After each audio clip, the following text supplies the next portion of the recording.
शायद मेरे नाम ऐसा पुरानी होगी। ऐसे गीतों को गाने के लिए, स्मरण करने के लिए प्रभु ने कृपा दिया। आइए हम वचन को ध्यान करेंगे। రెండు మన వాక్యం ధ్యానం చేసుకుందాం। हम क्रिसमस की संदेशం को लेकर सुनते आ रहे थे। మనం క్రిస్మస్ కు సంబంధించిన విషయాలను జ్ఞాపకం చేసుకుంటూ మరి దేవుని వాక్యాన్ని వింటా వచ్చాం। क्रिसमस से जुड़ी हुई बातों को याद करते हुए परमेश्वर के वचन को सुनते आ रहे। आज हम पढ़ेंगे, देखेंगे, थोड़ा जानने की कोशिश करेंगे। ఈరోజు మనం తెలుసుకుని అర్థం చేసుకోవడానికి ప్రయత్నం చేద్దాం। మత్తయి సువార్త, మత్తయి సుసమాచార్ మొదటి అధ్యాయము, మత్తయి సుసమాచార్ की पहली अध्याय 18-19 వచనాలు జ్ఞాపకం చేసుకుందాం। 18, 19 और 20, 21 तक पढ़ेंगे। 18 నుండి 21 వరకు చదివి వాక్యానికి ధ్యానం చేసుకుందాం। 18 से लेकर 21 तक मत्ती की पहला अध्याय। యేసుక్రీస్తు జనన విధం ఎట్లనగా, ఆయన తల్లి అయిన మరియా యోసేపునకు ప్రదానము చేయబడిన తరువాత వారు ఏకము కాకమునుపు ఆమె పరిశుద్ధాత్మ వలన గర్భవతిగా ఉండెను। ఆమె భర్త అయిన యోసేపు నీతిమంతుడై ఉండి ఆమెను అవమానపరచునల్లక రహస్యముగా ఆమెను విడనాడ ఉద్దేశించెను। అతడు ఈ సంగతులను గూర్చి ఆలోచించుకొనుచుండగా, ఇదిగో ప్రభు దూత స్వప్నమందు అతనికి ప్రత్యక్షమై, దావీదు కుమారుడైన యోసేపు, నీ భార్య అయిన మరియను చేర్చుకొనుటకు భయపడకుము, ఆమె గర్భము ధరించినది పరిశుద్ధాత్మ వలన కలిగినది, ఆమె ఒక కుమారుని కనును, తన ప్రజలను వారి పాపం నుండి ఆయనే రక్షించును గనుక అతనికి యేసు అని పేరు పెట్టుము। మనం ఇక్కడ చూసినట్లయితే अगर हम देखते हैं तो यहाँ पे ये लिखा गया है कि मरियम यूसुफ की जो मंगनी होगी करके, वो दोनों इकट्ठा होने से पहले पवित्र आत्मा के द्वारा मरियम गर्भवती हुई है। और यूसुफ जो है धर्मी था, इसलिए उसे अपमान नहीं करना चाहा, चुपचाप उसे छोड़ने के लिए इरादा किया।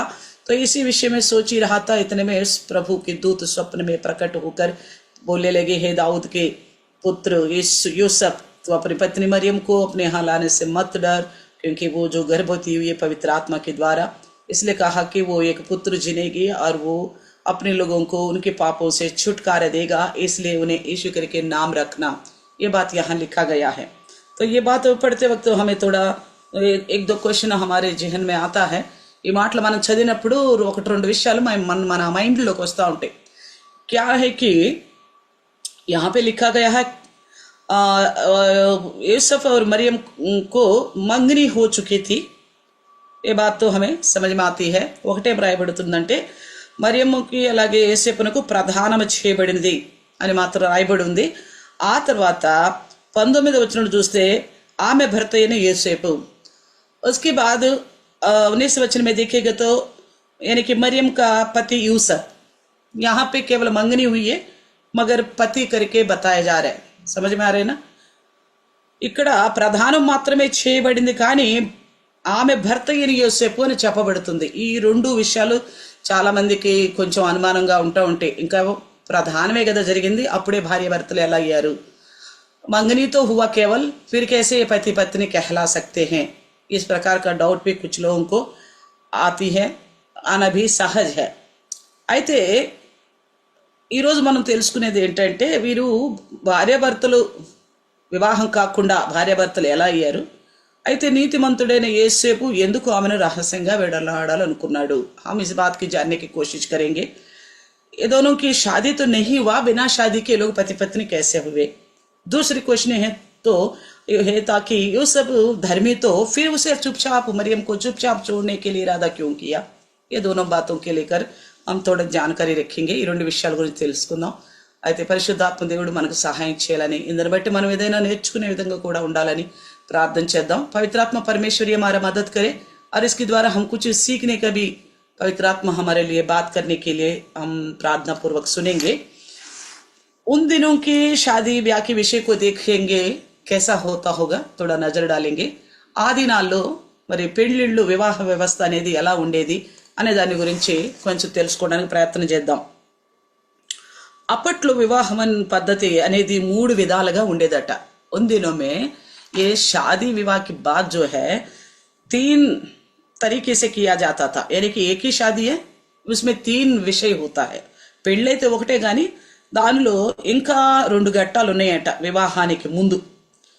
वो क्या है कि जब बच्चे छोटे होते ना, भविष्य में इनको हम पति पत्नी के रूप में जोड़ देंगे बोलकर माँ बाप उनके विषय में शादी का तय करते हैं. ఒకటేంటంటే చిన్నపిల్లలుగా ఉన్నప్పుడే తల్లిదండ్రులు మా బిడ్డలు వీళ్ళని రాబోయే దినాల్లో భార్యాభర్తలుగా జతపరుచుదాము అని వారు తల్లిదండ్రులు మాత్రమే వాళ్ళు నిర్ణయించుకుంటారంట. ఈ విధంగా వీరిద్దరికి వివాహం చేద్దామని. ఇప్పుడు పిల్లలు చిన్నగా ఉన్నప్పుడే కబ్ నిర్ణయం కర్తే బచ్చే జబ్ ఛోటే హోతే హై ఉసి వక్త్. తో అయితే ఇది కేవలం పెద్దలు మాత్రమే నిర్ణయించిందని జ్ఞాపకం చేసుకోవాలా. इसे हमें समझना होगा केवल बड़े लोगों का ही निर्णय है. कुछ जगहों में कुछ समय तक भी ये रिवाज चलती थी, पता है ना. కొంత ప్రాంతాల్లో ఇప్పటికి కూడా జరుగుతూ ఉంది ఇలాగా చిన్న పిల్లలప్పుడే తల్లిదండ్రులు ముందుగా నిర్ణయించుకోవటం అనేది.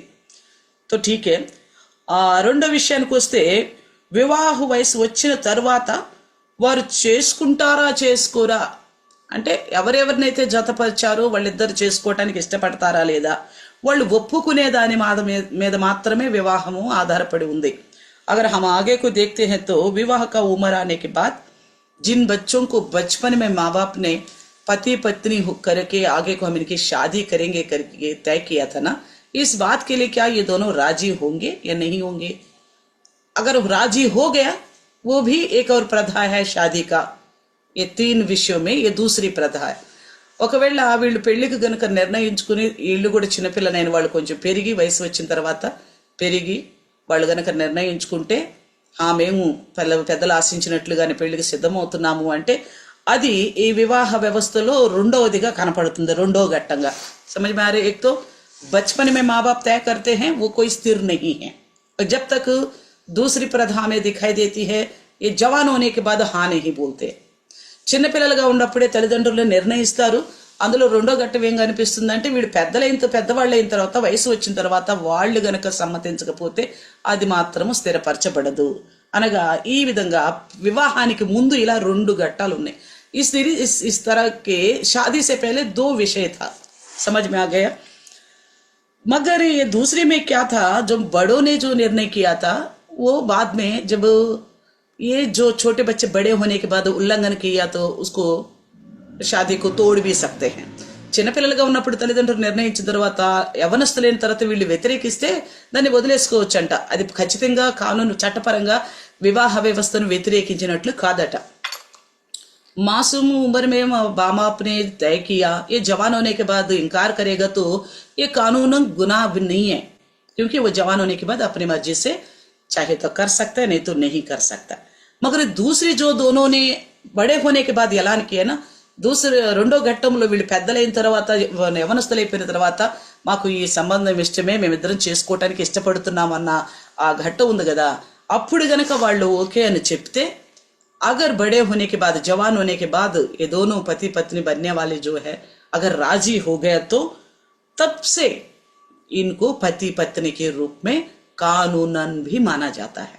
शादी से पहले పెళ్లికి ముందే గనక చిన్నప్పుడు వాళ్ళు పెద్దలు నిశ్చయించిన తర్వాత వాళ్ళు పెద్ద ఓకే అని చెప్పిన తర్వాత ఓకే అని గనక చెప్పినట్లయితే వాళ్ళు భార్యాభర్తలుగా అప్పటి నుంచే నిర్ణయించబడతారు కానీ కలిసి మాత్రం జీవించరు. पति पत्नी के रूप में से तो निर्णय किया जाता है मगर एक साथ नहीं रहेंगे, मिलके नहीं जिएंगे, तब भी अलग अलग ही रहेंगे. मगर कानूनन इन्हें क्या कहेंगे, पति पत्नी, क्योंकि जवान होने के बाद भी इन्होंने हाँ बोल दिया, बड़ों की रजामंदी की भी हाँ बोल दिया. వీళ్ళు పెద్దవాళ్ళు అయిన తర్వాత పిల్లలుగా ఉన్నప్పుడు వాళ్ళ తల్లిదండ్రులు నిశ్చయించిన దానికి పెద్దవారైన తర్వాత కూడా ఓకే అని చెప్పారు కాబట్టి ఇప్పటి నుండి వీళ్ళు చట్టపరంగా భార్యాభర్తలుగా పరిగణించబడతారు కానీ కలిసి జీవించరు. जवान होने के बाद दोनों राजी होने के बाद भी पति पत्नी के रूप में तो कहलाया जाता है. कानूनन इनके पास ये विधि भी माना जाता है, हाँ ये दोनों पति पत्नी हैं मगर एक साथ ने मिलके नहीं रहेंगे. ये दूसरी विषय है. మూడవది ఏంటంటే ఆ తర్వాత 1 సంవత్సరము వేచి ఉండాలా. उसके बाद 1 साल और इंतजार करना पड़ेगा. जब बड़े होने के बाद राजी होने के बाद 1 साल और इंतजार करना पड़ेगा. ఎలాగా చిన్నప్పుడు అయిపోయింది, వయసు వచ్చిన తర్వాత ఇద్దరు ఓకే చెప్పారు తల్లిదండ్రుల విషయానికి. అయినప్పటికీ కూడా ఇక వివాహ విందు జరగాలి అంటే शादी का भोज यानी कि भोज देके इन दोनों को ऐलान किया जाता है. పెళ్లి విందు ద్వారా గ్రామస్తులందరికీ చెప్పబడుతుంది వీళ్ళు భార్యాభర్తలని అందరి సమక్షంలో. కాబట్టి ఆ ఒక సంవత్సరం ఇంకా వీళ్ళు విడిగా ఉండాల్సి వస్తుంది. एक साल और इन दोनों को अलग अलग ही रहने पड़ेगा. ये तीसरी విధి है. समझ में आ गई ना? ఇది మూడవ విషయం. అర్థమవుతుంది కదా? మొదటి వాళ్ళు పెద్దలు నిర్ణయిస్తారు, చిన్న పిల్లలు పసిపిల్లలుగా ఉన్నప్పుడు. सबसे पहले बड़े निर्णय करते हैं, उनकी माँ बाप करते हैं जब बच्चे मासूम थे. वो बड़े होने के बाद ये दोनों रजामंदी नहीं है तो टाल भी सकता है. పెద్దోళ్ళు అయిన తర్వాత వీళ్ళిద్దరు ఒప్పుకోకపోతే దాన్ని వ్యతిరేకత కూడా జరుగుతుంది, ఇద్దరు వేరుగా కూడా అయిపోవచ్చు, తప్పు మాత్రం కాదు. కానీ दूसरी क्या है कि बड़े होने के बाद दोनों ने हाँ बोल दिया, उस समय से ये लोग कानूनन पति पत्नी माना जाता है. పెద్దలైన తర్వాత పిల్లలు పెరిగి పెద్దవాళ్ళు అయినాక వ్యవస్థలైన తర్వాత వీళ్ళు ఒప్పుకుంటే గనక ఇది చట్టపరంగా కూడా వివాహ వ్యవస్థని ఒప్పుకోగలుగుతుంది, భార్య భర్తలుగా పరిగణిస్తారు. ఇక అంతే, కానూన్ చట్టపరంగా కూడా. అయితే మూడోది పెళ్లి ఎప్పుడు జరుగుతుంది అంటే షాదీ కబ్ హోగా, ఇస్కి 1 साल के बाद షాదీ హోగా. దీనికి తర్వాత 1 సంవత్సరం తర్వాత పెళ్లి జరుగుతుంది. కాబట్టి ఇక్కడ యేసేపు మరియమ్మలది కూడా అదే. బహుశా చిన్నప్పుడు తల్లిదండ్రులు నిర్ణయించవచ్చు ఉండొచ్చు, शायद माँ बाप ने उनकी जब बच्चे थे दोनों तब निर्णय किया होगा. थोड़ा बड़े होने के बाद जो शादी की उम्र आने के बाद పెళ్లి వయసు వచ్చిన తర్వాత తల్లిదండ్రులు చెప్పిన మాటకి బిడ్డలుగా యోసేపు మరియమ్మలు కూడా అంగీకరించి ప్రధానము జరిగిపోయింది. దాన్ని రెండవ దాన్ని ఒప్పుకుని ఇష్టపడటాన్ని ప్రధానం అన్నాడు. दोनों की सहमति, यानी दूल्हा दुल्हन की सहमति को ही मंगनी बोला. उसी दिन से लोग పతి పత్ని कहलाएंगे. వీళ్ళిద్దరూ పురుషుడు స్త్రీ ఒప్పుకున్న దాన్ని పెళ్లి కోసము దాన్ని ప్రధానం అన్నారు. ఇక అప్పటి నుంచి వీళ్ళు భార్య భర్తలుగా ఎంచబడ్డారు. అందుకే ఇక్కడ इसलिए यहाँ पे मत्ती की पहले अध्याय 18-19 में क्या लिखा, అందుకే మత్తయి సువార్త మొదటి అధ్యాయం 18-19 ఏ రాయబడిందంటే, ఏసేపునకు ప్రధానం చేయబడిన తర్వాత వారు ఏకముకు కాకమునుపు ఈ सबके साथ मरियम की मंगनी हो गए, फिर भी वो दोनों एक संग नहीं रहा, ना होने से पहले ही. ఇక 19 ఏమన్నాడు, ఆమె భర్త అయిన యోసేపు उस मरियम की पति जो यूसुफ, यानी कि समझ में आ गया ना, मंगनी होने के बाद कानून ये पति पत्नी है. यहाँ पे ఇక్కడ ప్రధానం చేసిన తర్వాత వీళ్ళు చట్టపరంగా భార్యాభర్తలుగా ప్రకటించబడ్డారు. ఇది ఈ పెళ్లికులో ఆ దినాల్లో పెళ్లిలో ఉండే 3 రకాల పద్ధతులు ఘటనలు. उन दिनों में शादी की व्यवस्था में 3 तरह की प्रथाएं हैं, हमने अभी सुन लिया है. तो इसी दौरान मरियम क्या हो गया, गर्भवती हो गया. 1 साल के बाद होने वाली ना शादी, 1 సంవత్సరం తర్వాత కదా పెళ్లి కావాల్సి ఉంది. इसी बीच में मरियम गर्भवती हो गई. ఈ మధ్య కాలంలోనే మరియమ్మ गर्भवती అయింది.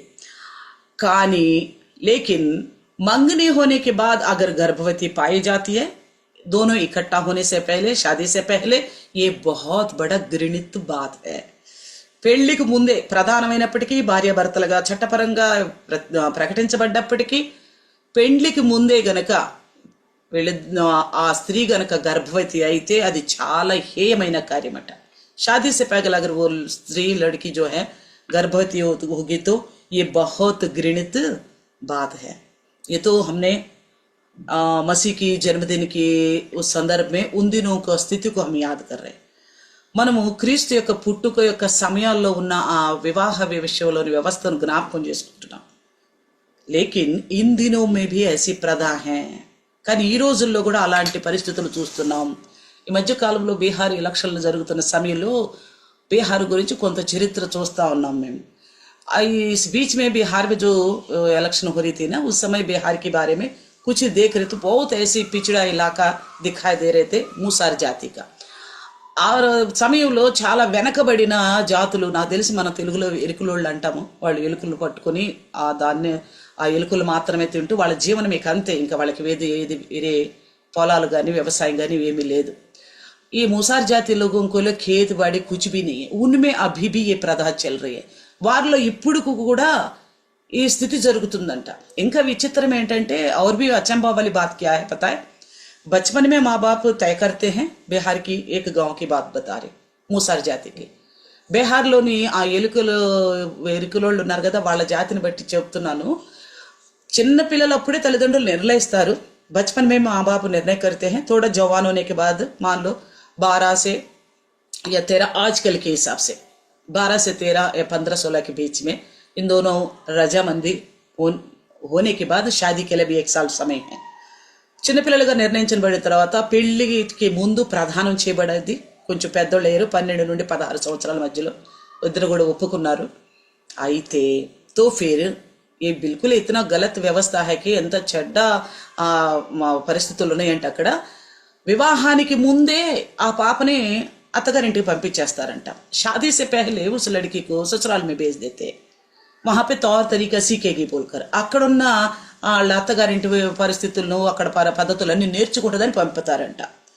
ఒకవేళ అంటే ఇంకా పెళ్లి కాల, मगर अभी शादी नहीं हुआ, अगर वहां पे शादी से पहले वो गर्भवती हुई तो, ఒకవేళ అక్కడ అత్తగారింట్లోనే ఉండి పెళ్లికి ముందు గనుక ఆ అమ్మాయి గర్భవతి అయితే అంటే అప్పుడు దాకా వాళ్ళిద్దరు వేరువేరుగా ఉండాలా. కానీ ఉండలేదు అనుకోండి, तब तक उन दोनों को अलग ही रहना पड़ेगा ससुराल में जाने के बाद भी. अगर नहीं रहा तुरंत इतना घृणित मानते कि तुम्हारी लड़की बच्चलन है, हम नहीं रखेंगे, ले जाओ, ये शादी से पहले कैसी गर्भवती होगा, आगे लगी उनकी घर में हुई है, ले जाओ करके छोड़ जाते हैं. పెళ్లికి ముందే మీ అమ్మాయి ఎలా గర్భవతి అయింది కాకూడదు కదా అని తీసుకొచ్చి అత్తగారాళ్ళు ముందుగానే తీసుకొచ్చేసి అమ్మగారి ఇంటి దగ్గర వదిలిపెట్టేస్తారంట. అయితే వాళ్ళు పిల్లలకు అంటారు, బిడ్డ అబ్బాయి అమ్మాయి పుడతారు, लड़का या लड़की कोई पैदा होगा, मगर उस गांव में पूरा 80% औरत इसी प्रकार की చూడి గई औरत है. ఆ ఊర్లో 80% మంది ఆడపిల్లలు ఈ విధంగా విడిచిపెట్టిన వాళ్ళ జీవితం అంతా ఇక పురుషుని ఎరక్కుండాను మరి సంసార జీవితం లేకుండా ఇలాగే ఉండిపోయింది. उनकी सारा जिंदगी बिना पुरुष का संसार का जीवन ना जीते हुए ऐसे ही छोड़ी हुई 12-13 साल की उम्र में ही छोड़े हुए लड़कियां हैं. क्योंकि इतना यानी कि शादी से पहले गर्भवती होना उतना घृण आज भी माना जाता है. పెళ్లికి ముందే గర్భవతి అనుకోవటం అనేది ఇప్పుడు కూడా విశ్వసిస్తున్నారు, అంటే తప్పు అనేది గ్రహిస్తున్నారు. నిజమే, అది మంచి పద్ధతి కాదు. ये तो अच्छी बात तो नहीं, हम अभी भी इस बात के इनकार करते, मगर उन दिनों में भी ऐसा ही था. ఆ రోజుల్లో కూడా అలాగుంది. కానీ ఇద్దరు ఆ సమయంలో వాళ్ళు వేరువేరుగానే ఉండేవాళ్ళు. ఇక్కడ బీహార్లో చిన్న గాంలో ఉన్న పరిస్థితి కాదు. जैसे बिहार में जैसे पहले ही शादी से पहले मंगनी होते ही भेज देते हैं, फिर भी प्रेग्नेंस नहीं होना चाहिए बोलते हैं. तो ऐसा स्थिति नहीं था. ये दोनों अलग ही थे, మరియం और యూసఫ్. అలాంటి పరిస్థితి మాత్రం కాదు బీహార్ లాగా. వీళ్ళిద్దరు మాత్రం వేరువేరుగానే ఉన్నారు. అయితే ఈ మధ్య కాలంలో మరియమ్మ गर्भवती అయింది. इस बीच में मरियम गर्भवती हुई. कैसी हुई थी क्या था हमें तो पता है, यूसुफ को तो उस वक्त नहीं पता था. మనకైతే తెలుసు మరియమ్మ ఎలా గర్భవతి అయిందో, కానీ యూసెఫ్కు మాత్రం తెలియదు. అయితే అలాగా గర్భవతి అయితే బీహార్ ప్రాంతం వాళ్ళు అయితే తీసుకొచ్చి పుట్టింట్లో వదిలిపెట్టారు. गर्भवती होने से वो बिहार के इलाके के मुसहर जाति के लोग जो है लाके उस बच्ची को, जो 12-13 साल की बच्ची है गर्भवती, ये छोड़ के चले जाते, जिंदगी भर उसका शक्ल नहीं देखते. फिर ऐसा आज भी इतना कठोर व्यवस्था है. ఈ రోజుల్లో కూడా ఎంత కఠినమైన రీతిగా కన్యక గర్భవతి ఎంత భయంకరమైన పరిస్థితితో చూడండి. अगर कुंवारी गर्भवती होना कितनी भयानक स्थिति है. उन दिनों की स्थिति क्या था, ఆ రోజుల్లో పరిస్థితి ఏంటి, మనం చాలా సార్లు ఈ సందర్భంగా వింటా వస్తున్నాం. हम इस संदर्भ में कई बार सुनते आते हैं. क्या बोलकर व्यवस्था विवरण में लिखा हुआ ना, ఇక్కడ ద్వితీయోపదేశ కాండంలో రాయబడి ఉంది 22 అధ్యాయం 23-24 వచనాలు. व्यवस्था विवरण में लिखा गया है 22वें अध्याय का 23 और 24 वचन. कोई कुमारी गर्भवती होने से क्या होगा, पत्थरों से मार मार के खत्म करना पड़ेगा. రాళ్లతో చంపేసేయాలంట, కొట్టి కొట్టి చంపాలి. ముట్టుకోవటం కూడా అంత అసహించుకుంటారన్నమాట, టచ్ కూడా చేయకుండా. उनको छूना भी गुनाह मानते हैं. तो इसलिए उसको पत्थरों से मार मार कर खत्म करना है, రాళ్లతో కొట్టి చంపాల. మరి మరియమ్మ పరిస్థితి కూడా ఆ దినాల పరిస్థితిని బట్టి అదే అని చెప్పుకోవాలి. मगर मरियम की हालत भी उन दिनों की स्थिति को देखे तो उसी प्रकार का करके बताया जाता है. कम से कम ये तो सही है, बिहार की व्यवस्था जो मुसहर जाति में कम से कम बच्चे को मायके में छोड़ के जा रहे, गर्भवती लड़की को, ये तो कुछ तक हद तक सही है. वो गर्भवती स्त्री लड़की को लाके मायके में छोड़ जा रहे, कुछ हद तक सही है. ఆ గర్భవతి అయినా ఆ బిడ్డను తీసుకొచ్చి తప్పు వాళ్ళదైనా కానీ పుట్టింట్లో వదిలేస్తున్నారు, పర్వాలేదు ఎలాగో బ్రతుకుతారు. కానీ లేకిన్ उन दिनों में कैसा था, यूसुफ मरियम की यीशु मसीह पैदा होने से उस पहला शताब्दी के समय में तक कैसा था स्थिति, యేసుక్రీస్తు పుట్టక ముందు మొదటి 10 శతాబ్ది యొక్క పరిస్థితి ఎలా ఉంది, రాళ్లతో కొట్టి చంపాలి. ఇది ఇజ్రాయెల్కి యూదులకు దేవుడు అనుగ్రహించిన చట్టం. यहूदी इजरायलियों के बीच में परमेश्वर का दिया गया कानून है. क्योंकि ये शादी से पहले इस तरह का कारनामा करना परमेश्वर बिल्कुल घृणा करता है. పెళ్లికి ముందు ఇలాంటి పరిస్థితి అనేది దేవుడు నిజంగానే అసహించుకుంటాడు.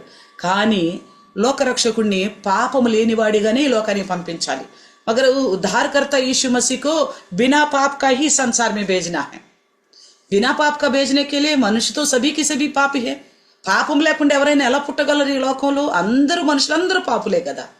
అయితే కన్య పురుషుని ఎరగని దానినే అని చెప్పి మాట్లాడుతుంది లోకాస్వార్తలు मरियम बोलती है थी कुमारी मैं पुरुष को जानती नहीं हूँ, मैं कैसी गर्भवती होंगी. यानी कि कन्या कुमारी जो है कन्या गर्भवती होना, वो भी कैसा? पवित्र आत्मा की सामर्थ्य से, परमेश्वर की शक्ति से, దేవుని సర్వోన్నతుడైన దేవుని శక్తిని బట్టి, పరిశుద్ధాత్మను కమ్ముకోవటాన్ని బట్టి ఆమె గర్భవతి. అంటే దేవుడు పరిశుద్ధుడు, ఆ మరియమ్మ కన్య అయిన పరిశుద్ధురాలైన ఆ మరియమ్మ యొక్క గర్భాన్ని దేవుడు వాడుకోవాలి. परमेश्वर पवित्र है, इसलिए मनुष्य सभी पापी है. किसी पुरुष से अगर यीशु मसीह उत्पन्न होता, पैदा होता, फिर वो भी पापी गिना जाता है. ఏ మనిషి నుండైనా మరియమ్మకి గర్భవతి ఆ పుట్టేవాళ్ళు కూడా పాపులుగానే పుడతారు. కాబట్టి పురుషుని ప్రమేయం లేకుండా మరియమ్మ గర్భవతి. इसलिए बिना पुरुष के कुछ लेना देना और मरियम गर्भवती हुई. तो उस स्थिति में तो मरियम को विषय में क्या फैसला लेगा फिर యూసఫ్? ఆ పరిస్థితుల్లో మరియమ్మను గురించి యూసఫ్ ఏ ఆలోచన చేయగలుగుతాడు? क्या फैसला लेगा? वैसे तो वो उसे क्या करना चाहिए था? సహజంగా చూడాలంటే తను ఏం చేయాల్సి ఉంది? వెంటనే సమాజాన్ని కూర్చి, ఏంటి మరియమ్మ గర్భవతి అయింది, ప్రధానమే జరిగింది మాకు, మేము చట్టపరంగా మాత్రమే భార్యాభర్తలం, మేము కలిసి జీవించలేదు, ఎందుకు గర్భవతి అయింది, రాళ్లతో కొట్టి చంపండి అని సమాజానికి అప్పచెప్పాలి. ఇజ్రాయెల్ సమాజానికి, యూదా సమాజానికి. क्या करना चाहिए था यूसुफ को? ये तो हम तो केवल हमारी मंगनी हो चुकी है, संसार में हम कानूनन पति पत्नी माना जाता है, मगर हम सब दोनों इकट्ठे नहीं हुए, तो कैसे ये गर्भवती हो गया? लो इसे पत्थरों से मारकर इस व्यभिचार को खत्म करो बोलना चाहिए था. मगर యూసఫ్ की बारे में क्या लिखा गया है? యూసఫ్ గురించి చూస్తే ఏమి రాయబడి ఉంది? 19వ వచనంలో 1:19 యూసఫ్ के बारे में देखेगा तो 1:19 में क्या लिखा था? ఆమె భర్త అయిన యోసేపు నీతిమంతుడై ఉండి ఆమెను అవమానపరచనొల్లక రహస్యముగా ఆమెను విడనాడ ఉద్దేశించెను. उसका पति जो यूसुफ धर्मी जन था, इसलिए उसे अपमान के लिए नहीं छोड़ना चाहता था, इसलिए चुपचाप छोड़ना चाहता था अपमान के लिए. यानी कि मान लीजिए यूसुफ इस बात को बता देता, यानी कि लोगों के बीच में रखता, इस मुद्दा को रखता, जिससे मेरी शादी होने वाली है, मंगनी हो चुकी है, वो उसे ये इस तरह का कुकर्म की है, इसे पत्थरों से मारो करके इस बात को बाहर रखता, तो मरियम को क्या क्या भुगतना पड़ता? एक तो निंदा को भुगतना पड़ता, अपमान को भुगतना पड़ता, अंत में मृत्यु दंड को भी भुगतना पड़ता. ఒకవేళ యేసేపు కనుక చూడండి, మాకు ప్రధానం మాత్రమే చేయబడి ఉంది, మేము భార్య భర్తలమే చట్టపరంగా, కానీ మేము ఏకం కాకముందు ఆమె గర్భవతి ఏంటంటే మంచిది కాదు. కాబట్టి బైబిల్ అనుసారంగా, వ్యవస్థ ప్రకారంగా, ధర్మశాస్త్ర ప్రకారంగా ఆమెని సమాజానికి అప్పచెప్పినట్లయితే, యూదా సమాజానికి, వాళ్ళు ఏం చేసేవాళ్ళు? ఒకటేమో నిందపాలు చేసేవాళ్ళు, వివాహానికి ముందు ఇంత చెడ్డ పని చేస్తుందని అవమానపరిచేవారు, చివరికి మరణదండనకు అప్పచెప్పేవారు. इस तरह उसको निंदा के लिए, अपमान के लिए, मृत्यु की दंड के लिए छोड़ देते యూసఫ్. मगर क्यों नहीं छोड़ा? కానీ ఎందుకు విడిచిపెట్టలేదంట? నీతిమంతుడు. क्या था वो यूसुफ? धर्मी था. इसलिए यूसुफ के अंदर अच्छा मन था, इसलिए अच्छे मन वालों से ही परमेश्वर बात करता है. యూసఫ్ది మంచి మనసు కాబట్టి ఆ మంచి మనసు కలిగి ఈ ఆలోచనలు ఏం చేయాలని అర్థం కాని పరిస్థితుల్లో అసలైతే యథార్థంగా విడిచిపెట్టేసాలి, బహిరంగంగా ప్రకటించాలి. చచ్చిపోయిన మరి ఏమో తనకు అవసరం లేదు. आखिर क्या करना चाहिए था यूसुफ को? चुपचाप छोड़ने की आवश्यकता नहीं था, खुल्लम खुल्ला लोगों को बता के उसको छोड़ देना था और पत्थरों से मार के खत्म करना था. मगर वो दया दिल खाया, दरिया दिल. जय वो कैसा था यूसुफ का मन? दया से भरा हुआ, यानी कि धर्मी. యూసఫ్ ఎలాంటి వాడట? నీతిమంతుడు, धर्मी था. इसलिए उसने सोच रहा था मैं क्या करूं. शायद मुझे लगता है बचपन से इनकी बातें चली, माँ बाप ने रिश्ता तय करा, थोड़े जवान होने तक भी पता चल गया इनको, हाँ हमें इनसे शादी होने वाली है. చిన్నపిల్లలప్పుడు తల్లిదండ్రులు నిర్ణయించి ఉండొచ్చు, కొంచెం పెద్దవాళ్ళు అయిన తర్వాత మా ఇద్దరికి పెళ్లి జరుగుతుంది అనే విషయము వాళ్ళు వయసు వచ్చినాక వాళ్ళు అడిగినప్పుడు ఓకే చెప్పిన తర్వాత ప్రధానమై ఉంటుంది. उनकी दोनों की रजामंदी से मंगनी हुई होगी. तो యూసఫ్ షాయద్ మరియంకు బహుత్ ప్రేమ్ కర్తా హోగా. ఏసేపు మరియంను చాలా ప్రేమించేవాడు అయి ఉండొచ్చు. ఒకవేళ మనసులో గనక మరియం ప్రతి ప్రేమ లేదనుకోండి, అగర్ मन में मरियम के प्रति प्रेम नहीं होता ना, वो इस तरह पत्थरों मारने के लिए छोड़ सकता था. मन में प्रेम नहीं हो तो पत्थर मारने के लिए छोड़ सकता था. మనసులో ప్రేమ ఉండటాన్ని బట్టి ఏం చేయాలి, తనను ఎందుకు నేను నిందకి అవమానానికి విడిచిపెట్టాలి, ప్రేమ ఉండటం బట్టే. అప్పటికి ఆయనకి తెలీదు నిజంగా ఆమె పరిశుద్ధాత్మ వల్ల గర్భవతి అయిందా లేకపోతే చెడ్డ పని చేసి గర్భవతి అయిందో తెలీదు యోసేపుకి. దాన్ని బట్టి మనకేమవుతుందో అంటే ఎంత ప్రేమించి ఉంటాడు. हमें ये समझ में आता है कि तब तक तो ये नहीं पता था ना यूसुफ को ये परमेश्वर की आत्मा के द्वारा गर्भवती हुई है करके नहीं मालूम. इसीलिए वो अपमान के लिए क्यों छोड़ना है, इसे निंदा के लिए क्यों छोड़ना है, मृत्युदंड के लिए क्यों छोड़ना है, ये सोच आने का कारण क्या था? प्रेम.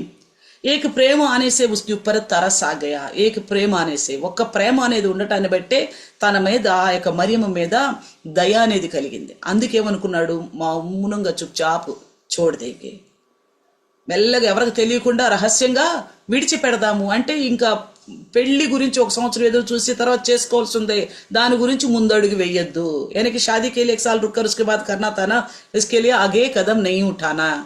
यहाँ से कट हमारे करके चुपचाप मन के अंदर सोचा. उसके अंदर की वो अच्छी लक्षण परमेश्वर को अच्छा लगा. అతనిలో ఉన్న మంచి లక్షణం దేవునికి నచ్చింది. ఎందుకంటే నీతి అనేది దేవుని చిత్తం నుండి కలిగింది. నీతిమంతుడు धर्मी जो है परमेश्वर की ओर से धर्मिकता आई है, तो ये सब धर्मी है. और उसके अंदर प्रेम था, उसके लिए दया आ गया. తనలో ప్రేమ ఉంది కాబట్టి ఆమె మీద దయ కలిగింది. కాబట్టి ఇలా వదిలేయటమే మంచిది కానీ ఇలా బహిరంగ అప్పచెప్పి మరణదండకు అప్పచెప్పకూడదు అనే ఆలోచన కలిగింది. ప్రేమతో इसलिए खुल्लम खुल्ला उसको छोड़ना नहीं, मृत्यु दंड के लिए सौंपना नहीं, इसलिए चुपचाप त्यागू करके सोच लिया. तो इसी में हमें सीखने की मिलता है कि हमारे अंदर प्रेम होगा तो हमारे प्रेम के साथ साथ దయ भी हमारे अंदर बना रहेगा. మనలో ప్రేమ ఉంది అంటే ప్రేమతో పాటు దయ కూడా అమర్చబడి ఉంటది. అక్కడ అతను తప్పు చేశారా రైట్ చేశారా కాదు, वहां के जो सामने वाला सही किया गलत गया इससे कोई लेना देना नहीं है. दंड की योग्य है मरियम, क्योंकि तब तक तो पता नहीं था. అప్పటి వరకు యూసఫ్కి తెలీదు మృత్యుదండానికి మరణదండానికి యోగ్యమైందే. అయినప్పటికీ దండికి యోగ్యత जैसे सेम हमें याद नहीं आता जबकि हम पापी थे. पाप का दंड क्या है? మృత్యు, అనంత మృత్యు, నరకమే జానా. మనం పాపులమై ఉండ మనకు కలగాల్సింది ఏంటి? నరకం, నిత్య నరకం. కానీ మన పట్ల ప్రేమ ఉండటాన్ని బట్టి हमारी प्रति प्रेम होने की वजह से परमेश्वर को उन्होंने जगत से ऐसा प्रेम किया अपना एकलौते पुत्र को दे दिया. దేవునికి మన పట్ల ప్రేమ ఉండటాన్ని బట్టి మనం పాపులమైనప్పటికీ మన కోసం యేసయ్యని లోకానికి పంపించాడు. ఇక నీతిమంతుడు యేసేపు అనటానికి ఆ దేవుని చిత్తములో ఉన్నాడు అనటానికి ఖచ్చితంగా మన పట్ల దేవుడు చూపిన కృప గుర్తు చేసుకుంటే అలాగే కనిపిస్తుంది. धर्मी जन है यूसुफ और उसके अंदर प्रेम है दया है करके दिखाने के लिए हम अभी जो हम समझ रहे तो सेम ऐसा ही है जैसे परमेश्वर हमारे प्रति दया दिखाया. हम पाप में ही थे, हमारे लिए पुत्र को दे दिया. अगर प्रेम नहीं होता हमारी पाप का मजदूरी मृत्यु. మన మీద ప్రేమ లేకపోతే పాపం వల్ల వచ్చే జీతం ఏంటి? మరణం. मृत्यु के लिए नहीं सौंपा हम लोगों को, जैसे యూసఫ్ ने नहीं सौंपा मरियम को. ఎలాగో మరియమ్మని యేసేపు వదిలిపెట్టలేదు మరణదండన కోసం, అలాగా మరణం కోసం మనల్ని యేసుక్రీస్తు తండ్రి అయిన దేవుడు విడిచిపెట్టలేదు.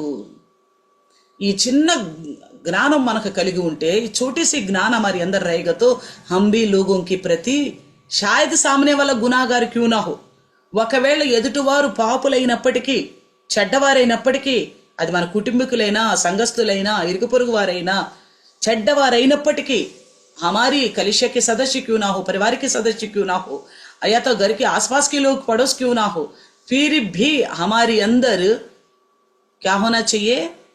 प्रेम होगा. तो प्रेम होगा तो प्रेम किससे करना है? किस लोगों से करना है, कुछ लोगों से नहीं करना, ये तो बाइबल नहीं बताती है.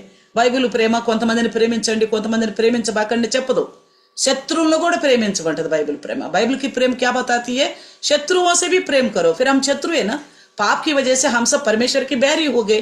बैरी माने శత్రు, పాపం వల్ల మనం అందరం దేవునికి శత్రువులు అయిపోయాము। మరి శత్రువుల్ని ప్రేమించాడుగా దేవుడు। ఈ మనసు ఎవరి మనసు, ఈ యోసేపు మనసు ఎవరి మనసు, దేవుని మనసు। यूसुफ का मन किसका मन था, परमेश्वर का मन था। देखा, फिर हमारे मन किस प्रकार की है। हम अगर कोई लगता कोई गुनाहगार है, किसी में गलत आदत है, మనకు అనిపిస్తుంది పలానోళ్ళు చెడ్డోళ్ళు, వాళ్ళలో ఏమైనా చిన్న తప్పు ఉంది అనగానే అలాంటి వాడితో మేము మాట్లాడం। ऐसे लोगों से हम बात नहीं करते। ఎంతవరకు ఉండాలో అంతవరకే ఉంటాం। जहाँ तक रहना चाहिए वहीं तक रहते।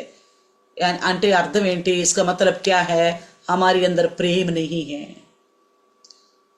प्रेम होता तो दया होता, दया होता उनका भलाई के लिए सोचते। ప్రేమ ఉంటే దయ ఉంటే మనం దయ ఉంటే మనం వాళ్ళ మేలు కోసం ఆలోచిస్తాం, కీడు కోసం ఆలోచించాం। కానీ మానవులుగా మన అందరం పాపులం కదూ, हम इंसान जो पापी है ना, इसलिए हमारे सोच कहाँ होता है, प्रेम नहीं होता, प्रेम की जगह ఈర్ష్య होता है। మనలో ప్రేమ ఉండదు, ప్రేమ దగ్గర ఈర్ష్య వచ్చేస్తుంది। ఈర్ష్యలో ఏమైపోతాము, దగ్గర అవ్వాల్సింది పోయి ప్రేమ వల్ల प्रेम से नजदीक होना था मगर ईर्ष्या रखने की वजह से दूरियां बढ़ जाती है। दूरियां बढ़ जाते तो क्या सोचता है, नुकसान सोचते दूसरों के लिए। దూరాలు ఏర్పడటం వల్ల మన మధ్య విశ్వాసులమైన ఉండి కూడా దూరాలు ఏర్పడటం వల్ల ఇతరుల యొక్క హానినే కోరుకుంటున్నాం। యోసేపు చూడండి, యోసేపు దగ్గర పూర్తి అవకాశం ఉంది। యూసుఫ్ के पास पूरा मौका था मरियम को पथराव से मरवाने के लिए। మరియంని రాళ్లతో కొట్టి చంపించడానికి యోసేపు దగ్గర పూర్తి అవకాశం ఉంది। ఎందుకు, పెళ్లి కాకముందే గర్భవతి। क्यों शादी से पहले गर्भवती हो गई, तब तक तो पता नहीं है। यूसुफ को सिर्फ स्वर्गदूत ने बात नहीं किया, ये बात को याद रखना। మనం మాట్లాడుకుంటున్న మాట ఏంటంటే అప్పటి వరకు యోసేపుకి తెలియదు, ఎందుకంటే దేవుని దూత తనతో అప్పటి వరకు మాట్లాడలేదు। కానీ అయినప్పటికీ ఆయన నీతిమంతుడు ఎందుకో నేను చెప్తున్నాను। फिर भी वो धर्मी जन क्यों था, इस बात को मैं बता रहा, क्योंकि उसकी रवैये से, उसकी विचार से, बुद्धि से हमें समझ में आ रहा है। తన ప్రవర్తన బట్టి, బుద్ధిని బట్టి, ఆలోచన బట్టి మనకు అర్థమవుతుంది ఆయన నిజంగానే నీతిమంతుడు। वो हकीकत में धर्मी था, तभी स्वर्गदूत उससे बात किया। అందుకే దేవుని దూత తనతో మాట్లాడటం జరిగింది। నిజంగా మనలో కొంచెం రవ్వంతా దేవుని వాక్యం పనిచేస్తే, अगर हमारे अंदर रत्ती भर का भी परमेश्वर का वचन काम करेगा ना, तो परमेश्वर स्वयं हमसे बात करेगा। దేవుడే స్వయంగా మనతో మాట్లాడతాడు, వాక్యం ద్వారా మాట్లాడతాడు, దర్శనాల ద్వారా మాట్లాడతాడు, మెల్లని స్వరంతో మాట్లాడతాడు, దైవదాసం ద్వారా మాట్లాడతాడు, చదువుతున్నప్పుడు మాట్లాడతాడు। अगर हमारे अंदर थोड़ा बहुत भी परमेश्वर का भय होगा, परमेश्वर का वचन के अनुसार का मन होगा, प्रेम होगा हमारे अंदर, परमेश्वर हमसे कैसे कैसे बात करेगा, सपन से और दर्शन से बात करेगा। परमेश्वर के धीमे या पवित्र आत्मा के धीमे आवाज से बात करेगा, प्रभु के दास की संदेश के द्वारा बात करेगा और बाइबल पढ़ने के द्वारा बात करेगा। हमसे बात नहीं कर रहे, इसका मतलब क्या है, मन तो మాట్లాడతలేదంటే మనం యేసేపులాగా నీతిమంతులం కాము। हम ये सब की तरह धर्मी नहीं है। हम तुम किसी के प्रति गुस्सा से हो, तुमसे क्यों बात नहीं कर रहे। अगर किसी से बात कर रहे ना, वो धनी है। నువ్వు ఎవరి విషయంలో కోపంగా ఉన్నావు, వాళ్ళు యోగ్యులే కావచ్చు, वो योग्य ही हो सकता है। इतना गुनाहगार नहीं ना యూసఫ్ के विषय में मरियम ने जो किया। ఎంత పెద్ద చెడ్డవారేం కాదు కదా యూసఫ్ విషయంలో మరియం గురించి ఆలోచన చేస్తే। మనం పెళ్లి కాకముందే గర్భవతి కావటం, పెళ్లి शादी से पहले गर्भवती होना, फिर भी देखो कितना दरिया दिले है सबका। అయినప్పటికీ చూడండి ఎంత మంచి మనసు। దూత మాట్లాడిన తర్వాత ఏసే పని లేదు, మెల్లిగా వదిలిపెట్టుకుందాం అనుకుంటున్నాను, ఎందుకు లేవు నా అమ్మానికి వదిలిపెడతాను అని అనుకోలే। स्वर्गदूत बात करने के बाद नहीं सोचा यूसुफ ने, क्यों इनको अपमान के लिए छोड़ना, चुपचाप छोड़ दूंगा, ऐसा करके नहीं सोचा। सहज ही तौर पर इसके अंदर परमेश्वर का भय, भक्ति मानने वाला था, धर्मी था, इसलिए सहज तौर पर इसके अंदर प्रेम, दया, करुणा भरा हुआ है। దేవునందు భయభక్తులుగా అలవాడు కాబట్టే తనలో ముందు నుంచే ఈ దయ, జాలి, ప్రేమ అనేవి ఇమిడిపోయి ఉన్నాయి। ఎందుకంటే నీతిమంతుడు అంటే ఎవరు, దేవుని చిత్తం ప్రకారం నడవటం నిమిత్తి। మనం చేసే నీతి క్రియలన్నీ కూడా మురికి గుడ్డలే అని చెప్పటల్లా। परमेश्वर की इच्छा के अनुसार चलना ही धार्मिकता है। हम जो करते धार्मिकता, वो सार धार्मिकता क्या है, मेले चितड़े गंदे कपड़े की बराबर है, यशया बताता है, यशया చెప్తున్నారు।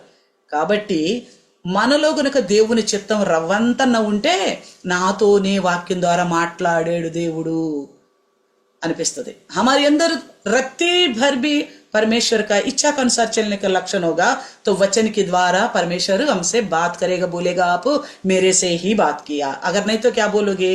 అలా కాకపోతే ఏమంటాడు? ఏమంటాం మనము? నన్ను గురించే చెప్పారు, మేరే లియే హీ బాత్ కియా.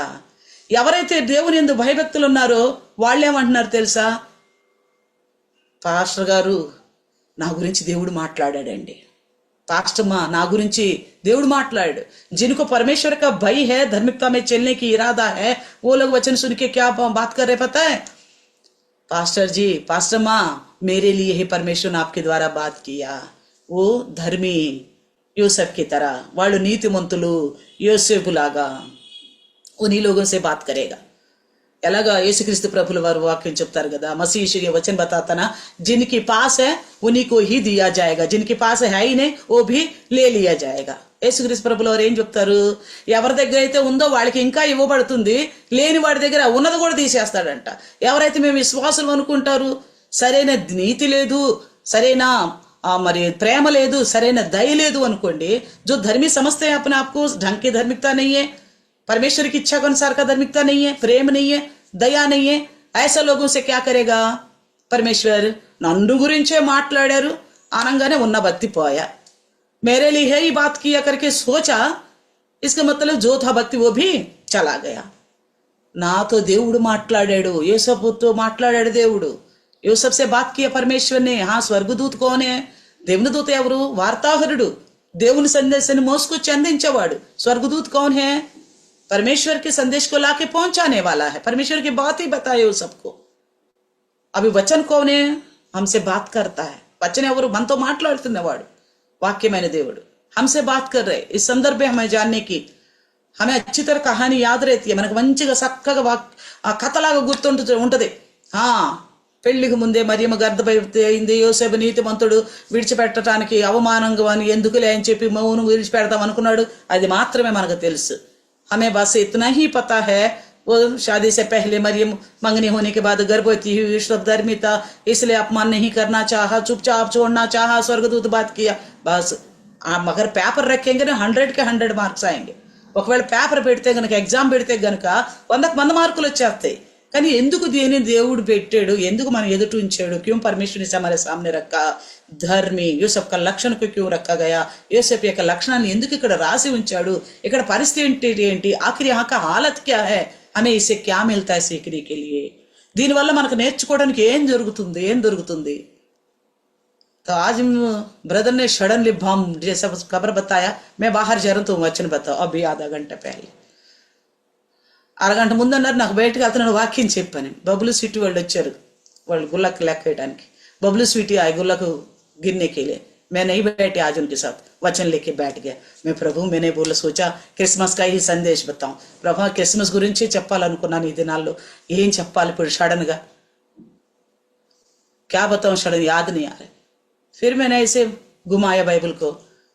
मत्ती सुसमाचार खोलते शुरू में कौन आता है? యూసఫ్ ही आता है. మత్తయి సువార్త తెలిస్తే ఓపెన్ చేస్తే మధ్యలో వచ్చేది యోసేపే, ముందు వచ్చేది. లోక సువార్తలు అయితే మరియం వస్తుంది ముందు. अगर लोका समाचार देखेंगे तो मरियम पहले आती है, या तो उससे पहले हम जकरिया एलिజబెత్ को देखेंगे. దానికంటే ముందంటే జకరియా ఎలిజబెత్ వస్తారు.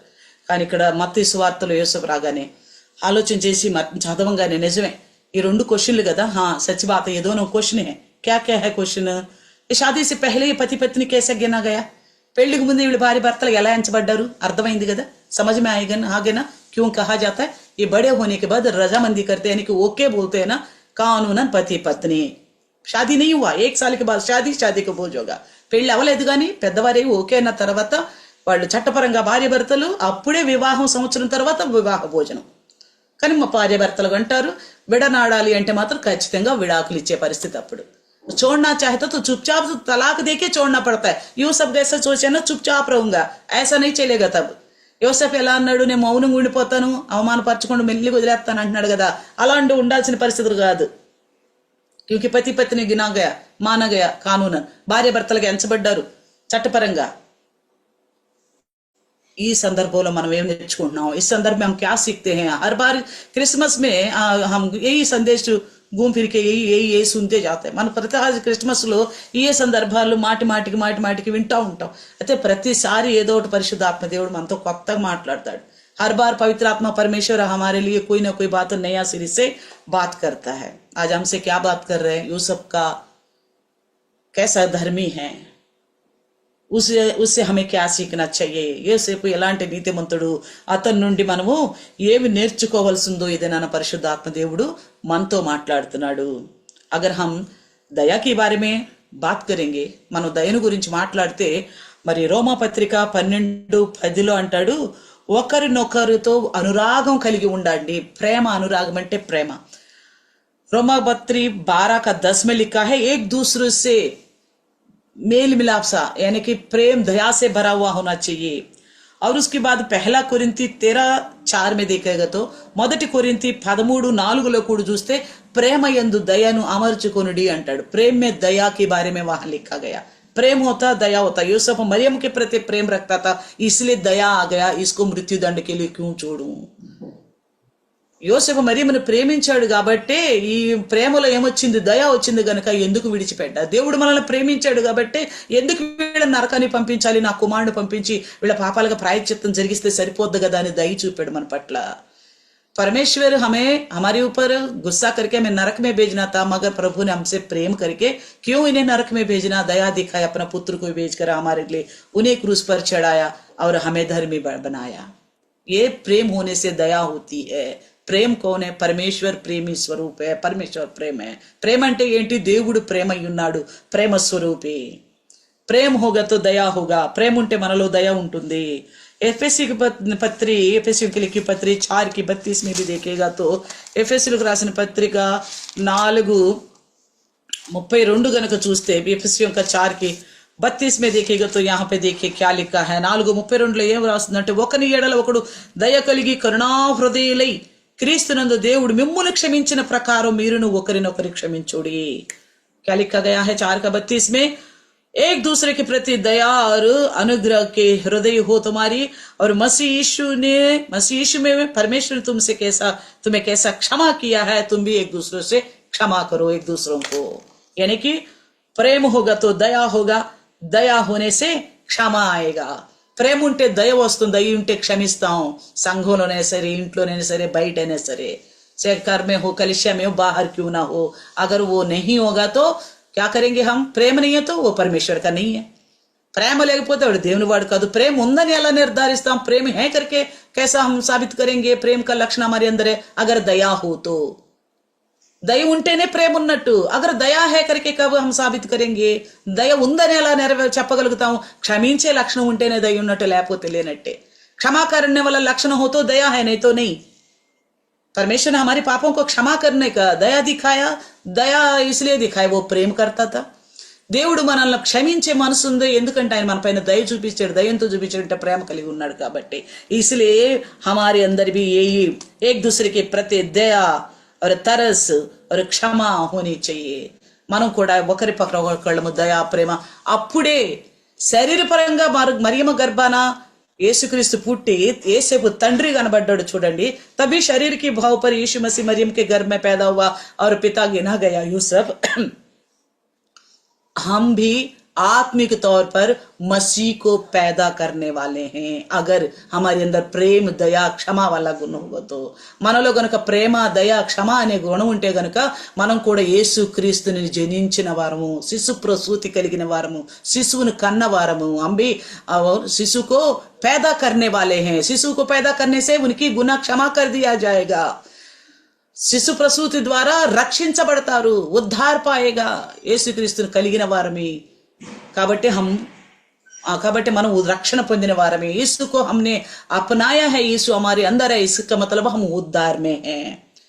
ये नहीं तो हमारे पास उद्धार नहीं है। ఈ లక్షణాలు మనలో లేకపోతే మనకు రక్షణే లేదు।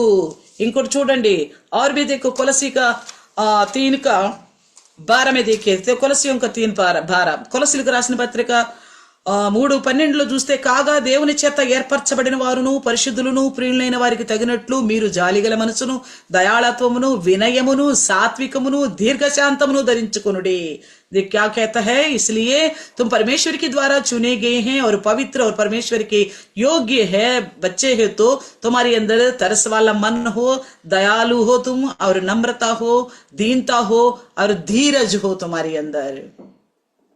हमारे अंदर प्रेम होना चाहिए, दया होना चाहिए, क्षमा वाला गुण होना चाहिए. उसके बाद दया और नम्रता, धीरज. మనలో ప్రేమ, దయ, క్షమించే గుణంతో పాటు ఇక్కడ రాయబడిన వాటిలో దయాళత్వము, సాత్వికము, అలాగే దీన మనస్సు అంటే దీర్ఘశాంతము. ఏ సబ్ కుచ్ అగర్ హమారి అందర్ నహీ హై, ఇవన్నీ కనుక మనలో లేకపోతే మనం క్రీస్తుని కలిగిన వారం కాదు, కన్న వారం కాదు, రక్షణ అనేది మనకు లేదు. अगर ये सब कुछ हमारे अंदर नहीं है तो ना हमने यीशु को पाया है, ना पैदा किया, ना हमारे अंदर उद्धार है, कुछ भी नहीं है हमारे अंदर, शून्य है. बस अपने आप को डींग मार रहे हैं. కేవలం మనకు మనమే గొప్పలు చెప్పుకుంటున్నాం. నేను యేసుక్రీస్తులో మంచి విశ్వాసిని. లక్షణాలు ఈ లక్షణ कहाँ है? इतनी बड़ा गुनाह को परमेश्वर ने हमें माफ कर दिया. इतने गुनहगार को మనం ఎంత గొప్ప పాపులై ఉండగా దేవుడు మనల్ని క్షమించి కుమారుని ఇచ్చాడు. इतना बड़ी गुनहगार माना जा रही है मरियम यूसुफ की नजर में, समाज की नजर में.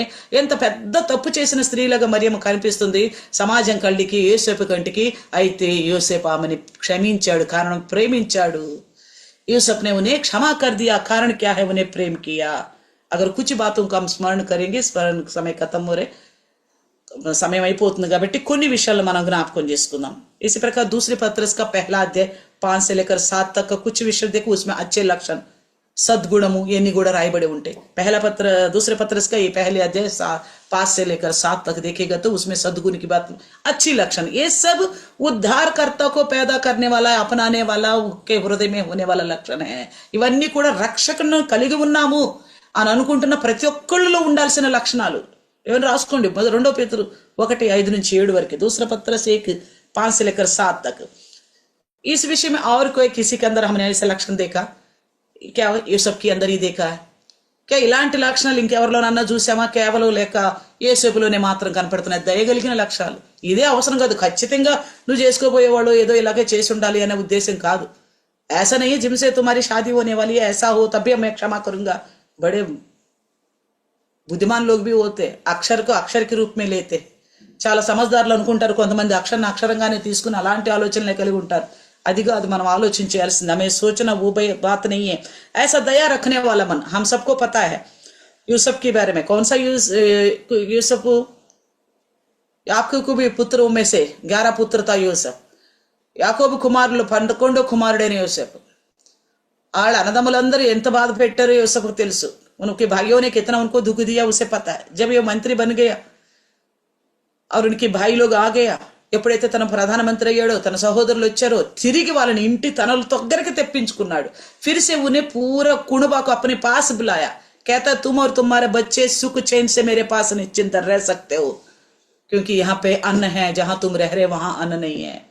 ఎందుకంటే ఆ అన్నదమ్ములు ఎంతో ఇబ్బందులు పెట్టి బాధలు పెట్టినప్పటికీ ఎంత దయగలిగిన హృదయం, ఎంత క్షమించే హృదయం ఆయనలో ఉందని చూడండి. ఎంత సాత్వికుడు, ఎంత మంచి గుణాలు కలిగిన వాడు. మనం ఇప్పుడు చదువుకున్న పత్రికల లక్షణాలన్నీ ఆ యాకోబు కుమారుడైన యోసేపులో కనిపిస్తున్నాయి. వాళ్ళ అన్నదమ్ములు వాళ్ళందరూ అన్నాలు లేకుండా ఇబ్బంది పడుతుంటే కర్మకాలంలో అందరినీ చేర్చుకొని మీరు మీ పిల్లలు మా దగ్గర నిశ్చింతగా ఉండవచ్చు, మిమ్మల్ని నేను పోషిస్తాను అని ప్రీతిగా మాట్లాడంట. మే आपको परवरिश करूंगा करके उनसे प्रीति से बात किया. उत्पत्ति 50 अध्याय का 21 में इस बात को हम देखते हैं. ఆది కాండము 50 అధ్యాయం 21వ వచనంలో చూస్తాం. ఇకపోతే మోషే గురించి మనం చూస్తే మూసా కి బారే మే హమ్ దేఖేగా తో మోసే ఏం చేశాడు? మోషేకి తెలిసిపోయింది ఇజ్రాయేల్ నావారని. ఇజ్రాయేల్ పక్ష మే కార్య करने लगा. दासत्वలో ఉన్న వాళ్ళు నా జనులని తెలిసిన తర్వాత जब यूसुफ मोशे को पता चल गया जो दासत्व में है वो लोग मेरे ही प्रजा करके जब मालूम पड़ा तो उसका विरुद्ध आवाज उठाने लगा. फिर उसको राजा को पता चला, फरो को, फिर उनको पता चला, फरो को తెలిసిపోయింది. ఆ తర్వాత అతను దేశ బహిష్కరణ చేశారు. उसके बाद उनको देश से भगाया गया. उसके बाद वो जाता है मिद्यान की जंगल में. మిథ్యాను అడవుల్లోకి వెళ్ళినప్పుడు అక్కడ సిపోరా తన సహోదరులు అందరూ కలిసి వాళ్ళ గొర్రె మేకలకు నీళ్ల విషయంలో వాళ్ళ అక్కడ ఇంకా వేరే పోకిరులు వచ్చి గొడవ పెడుతున్నప్పుడు వాళ్ళ పట్ల దయ కలిగి వాళ్ళందరిని తరిమి ఆ పశువులకు నీళ్లు పెట్టాడని చెప్పి నిర్గమ 2వ అధ్యాయం 17వ వచనంలో రాయబడి ఉంది। निर्गमन की दूसरी अध्याय 17 में लिखा गया है, सिप्पोरो जो है अपनी बहनों के साथ गाय और ये सारे भेड़ और बकरियों को लेकर आई थी चराने के लिए मिद्यान की जंगल में। जब यूसुफ मूसा वहां से गया था, मिस्र से जाना पड़ा और चले जाने के बाद वहां पे क्या हुआ, वो पानी के लिए उनको भेड़ बकरियों को पानी पिलाना पड़ता है। वहां पे कुछ शत्रु उलड़ बचाने वाला मौका आ गया, लोग आ गया, उनको इनकी पशुओं को पानी नहीं दे रहे थे। उस वक्त यहाँ पे हम निर्गमन 2:17 में देखते हैं कि उन्हें भगाया उस शत्रुओं को, और सिप्पोरा और उनकी बहनों की वो जो आए थे बकरी और भेड़ों के लिए उसने पानी पिलाया, दया दिखाकर, दया तरस खाकर उनके प्रति। तब तक तो पता ही नहीं है ये कौन था, ये होने वाली पत्नी, ये कुछ भी पता नहीं था। అప్పటి వరకు ఏమీ తెలియదు, నాకు కాబోయే భార్య అని కానీ వీళ్ళ దగ్గర నేను ఉంటానని కానీ ఏమి తెలియదు। కానీ ఇబ్బందుల్లో ఉన్నారు, దయ చూపించారు। लेकिन संकटों में था इसलिए उनके प्रति दया दिखाया। फिर हम बोयज की बारे में देखते हैं। మరలా మనం బోయజ్ గురించి చూసినట్టుగైతే रूत पुस्तकం 2:16 చూస్తే रूत का किताब में 2:16 में देखेगा तो रूत अपनी सासू माँ के साथ फिर बेतलेहम आ गया। రూత్ తన అత్తగారితో కలిసి మరల బెత్లెహేం వచ్చేసింది। వచ్చేసిన తర్వాత పొలంలో పరిగేరు కొడుకు పూలే चुनने के लिए गई थी, तो क्या हो गया, बोयज ने देखा, उसके बारे में सुना, रूत के बारे में। బోయజ్ చూశాడు, రూతు గురించి విన్నాడు। విన్నప్పుడు ఆమె పట్ల దయ చూపి మీరు ఆ పనలో కోసేటప్పుడు ధాన్యం ఆమె కోసం గుప్పిళ్ళు గుప్పిళ్ళు విడిచిపెట్టమని చెప్పాడంట, దయ చూపి। दया दिखाकर रूत की खातिर क्या बोला बोयज ने वो काम वालों से, तुम जो फसल काटते हो ना धान मुट्ठी मुट्ठी भर के उसके लिए छोड़ दो करके बताया। तो उस तरह दया दिखाया बोयज ने रूत के प्रति। रूत विषయంలో బోయజ్ దయ చూపిన విషయం మనం అక్కడ చూస్తాము। उसके बाद हम देखते हैं दाऊद की बारे में। आ తర్వాత మనం దావీదు గురించి చూస్తాం। दाऊद के बारे में हम देखते हैं दूसरे సమూయేలు 9 का पहला वचन। 2 సమూయేలు 9వ అధ్యాయంలోని మొదటి వచనంలో చూస్తే అక్కడ యోనాతాను కుమారుడు విషయమైన బాధ్యతను కలిగి అతను కుంటివాడు ఉండటం బట్టి అతను జీవిత కాలం నా బల్ల యొద్ద భోజనం చేస్తాడని తన పట్ల దయ చూపి తన దగ్గర ఉంచుకున్న విధానం మనకు అక్కడ కనిపిస్తుంది। जोनातान का बेटा जो लंगड़ा था उसे अपने पास रखा, जब तक जिंदगी भर वो मेरी मेज के पास ही बना रहेगा, यानी कि मेरे साथ बैठ के खाएगा। इतना उसके ऊपर तरस दिखाया दाऊद ने।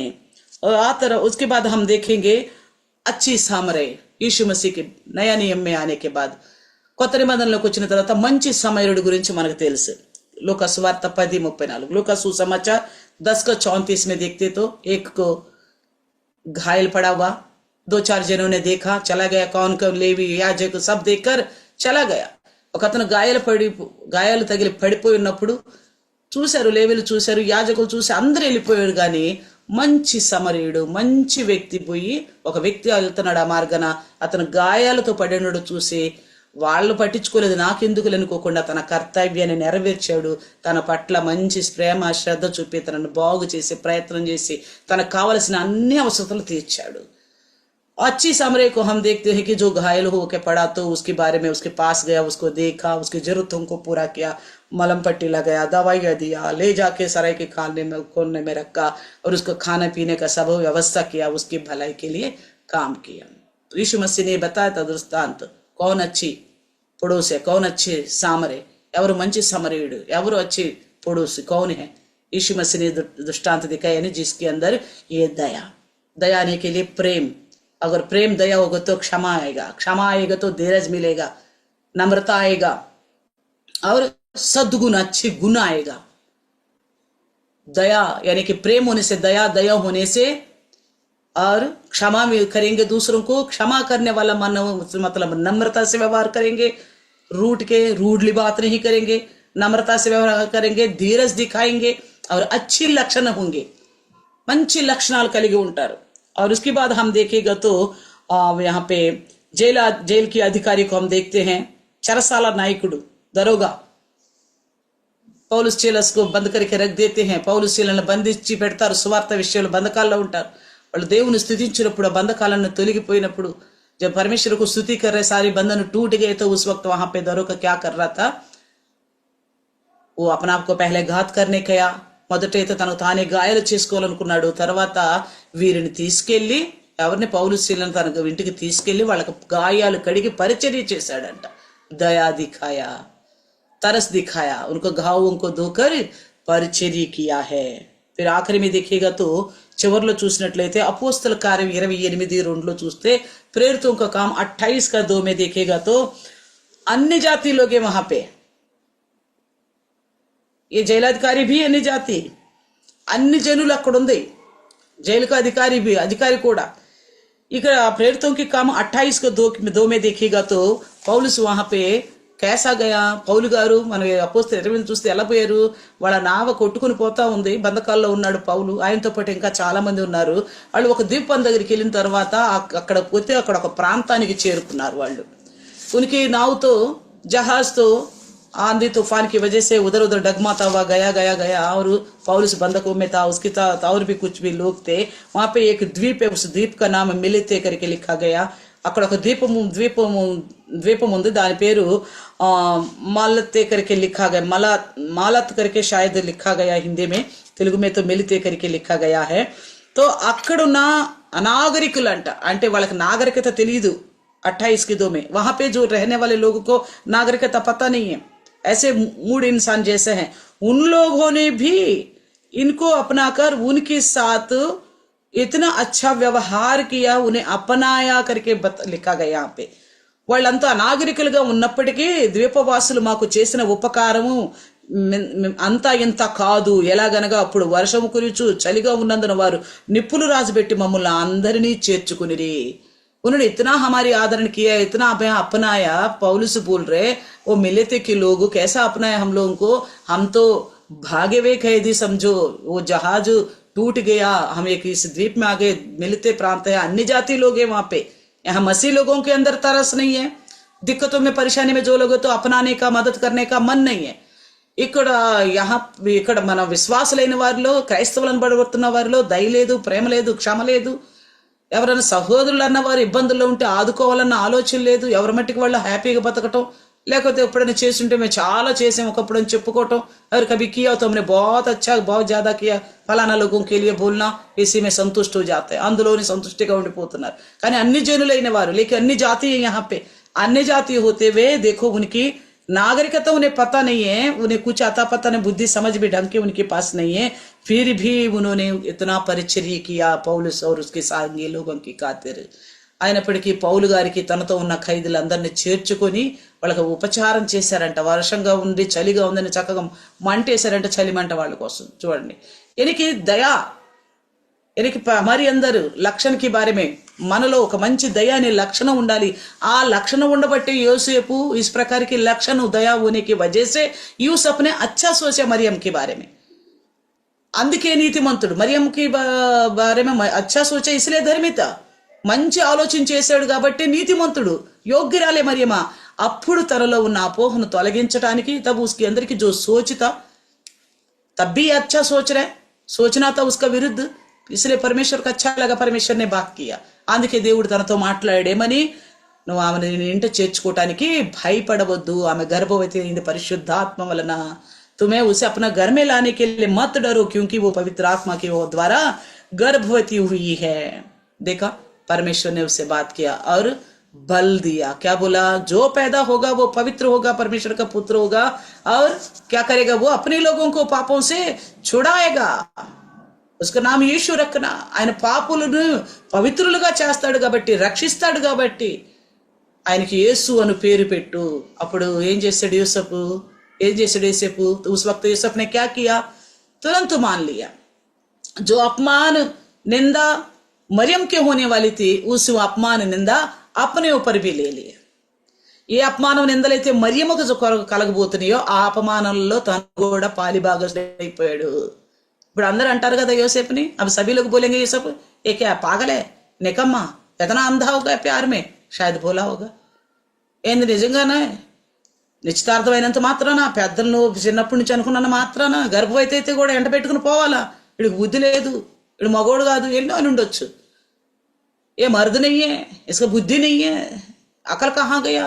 मरियम की दुखों में सहभागी होने के लिए भी राजी हो गया, मरियम के अपमानों में भी सहमान होने के लिए राजी हो गया, सहमत होने के लिए। देखो तभी धर्मी होता, यूं ही धर्मी नहीं होता। అప్పుడే నీతిమంతులు అవుతారు. ముందే నీతిమంతుడు రూతు గురించి బోయజ్ అన్నట్టు, ముందు విన్న దానికంటే ఇప్పుడు నీ గురించి ఇంకా గొప్పగా వింటున్నాను అంటాడు. रूत के बारे में बोयज बोलता है, पहले मैंने जो तुम्हारे लिए चर्चा सुना था उससे बढ़कर है अब की कार्य तुम्हारा, शाबाशी देता है, वाह वाह करता है. ఇసి అట్లాగే ఇక్కడ కూడా చూడండి, ముందే నీతిమంతుడు, ముందే మంచి ఆలోచనలు కలిగి ఉన్నాడు. అయితే ఇంకా ఏ మరియమ్మని ఇష్టపడటం వల్ల, ఆమె అపమానాన్ని తన అపమానంగా భావించి చేర్చుకోవటం వల్ల దేవుని దృష్టిలో తండ్రి కాకపోయినా కానీ యేసుక్రీస్తుకి, పరిశుద్ధుడైన తనయుడికి తండ్రిగా ఎంచబడుతున్నాడు. वो हकीकत में पिता नहीं था यूसुफ, यीशु मसीह का, क्योंकि हम सबको पता है पवित्र आत्मा के द्वारा गर्भवती हुई है, यीशु मसीह पवित्र आत्मा के द्वारा गर्भ में आया है. इसका बावजूद भी वो दर्जा उन्हें मिल गया, पिता ना होने के बावजूद भी परमेश्वर का पुत्र का पिता बन बैठा इस संसार में. अब देखो कहाँ पर भी हम क्रिसमस का सीन देखते हैं. अక్కడ మనం క్రిస్మస్ యొక్క సీన్ చూసామనుకో ఎవరు కనపడతారు? మరియం యోసేపు, బాలుడైన యేసుక్రీస్తు. మరియం యోసేపు, బాలక్ यीशु मसीह. इस पृथ्वी में కానూనన్ పితా है वो. ఈ భూమి మీద చట్టపరంగా తండ్రే, ఎందుకంటే వాళ్ళకు ప్రధానం అయిపోయింది. कानून वो पिता है. देखा, यूं ही परमेश्वर की ओर से हमें दर्जा, अच्छा नाम यूं ही नहीं मिलता. దేవుని నుండి మనకి మంచి పేర్లు, మంచి ప్రతిష్ట అలాగే దొరికిపోవు, వరకనే దొరికిపోవు. మనలో కొన్ని లక్షణాలు ఉండాలా. हमारे अंदर कुछ लक्षण होनी चाहिए, तभी हम परमेश्वर की పసందీదారు లోగు బనిగే. అప్పుడే మనకు మనం దేవునికి ఇష్టమైన జనంగా ఉండగలుగుతాము. నేను అనుకుంటున్నాను మన రెండు ప్రశ్నలకి అర్థాలు జవాబులు దొరికిపోయినాయని. मैं समझ रही हूँ दोनों हमारी क्वेश्चनों का आंसर मिल गया है. पहला क्वेश्चन क्या है? मंगनी तो हुआ, शादी तो नहीं हुआ, तो कैसा पति पत्नी हुआ? उसके लिए तलाक की आवश्यकता क्या है? शादी होता तो तभी तलाक की आवश्यकता ना. పెళ్ళే కానప్పుడు భార్య భర్తలు ఎలా అయ్యారు? విడానాడటానికి విడాకులు ఇచ్చే అవసరం ఉంది అనుకున్నాం. అయితే దానికి ఏం కారణం చెప్పాము? చిన్నప్పుడు ఒప్పుకున్నా గానీ తల్లిదండ్రులు, పెద్దోళ్ళైన వీళ్ళిద్దరు ఓకే అంటే గనక అది రెండో విధి. ఆ విధిని బట్టి వాళ్ళు భార్య భర్తలుగా ప్రకటించబడి కానూను చట్టపరంగా భార్య భర్తలు అయిపోయారు. కానీ కలిసి నివసించకూడదు. సంవత్సరం తర్వాత మాత్రమే వివాహం అవుతుంది, వివాహ భోజనం సిద్ధపరుస్తుంది. అయితే విడిపోవాలంటే మాత్రం ప్రధానమైన తర్వాత కూడా విడాకులు ఇవ్వాల్సి ఉంది. అగర్ हमने सुना पहले तो माँ बाप ने इनकी सोचा होगा बचपन में इनकी शादी करनी है, उसके बाद जवान होने के बाद ये दोनों ने भी राजी कर दिया तो मंगनी हो गई. मंगनी होने की वजह से पति पत्नी गिना गया. पति पत्नी होने की वजह से अगर ये सब छोड़ना चाहता तो और त्याग पत्र देना पड़ता. मगर ये सब दर भी था, हमने अभी तक वही सुना. ఇప్పటి వరకు మనం అదే విన్నాం. అయితే రెండో విషయం ఏంటంటే రహస్యంగా ఎందుకు విడనాడాలనుకున్నాడు, ఎందుకు అవమానపరచకుండా మౌనంగా విడనాడాలనుకున్నాడు అంటే ఆయనలో దేవునిలో ఉండే లక్షణాలు ఉన్నాయి కాబట్టి మంచి ఆలోచన చేశాడు. उनके अंदर परमेश्वर को जो बात वो लक्षण था, इसलिए वो अच्छी सोच सोचा. नहीं तो खुल्लम खुल्ला तलाक देना पड़ता, खुल्लम खुल्ला तलाक देना पड़ता. मगर चुपचाप छोड़ूंगा करके सोचा, इसलिए क्योंकि मरियम से प्रेम करता था जैसे परमेश्वर ने हमसे प्रेम किया. మరియంని ప్రేమిస్తున్నాడు. ఎలాగ దేవుడు సృష్టికార్యాన్ని దేవుడు మనల్ని ప్రేమిస్తున్నాడు.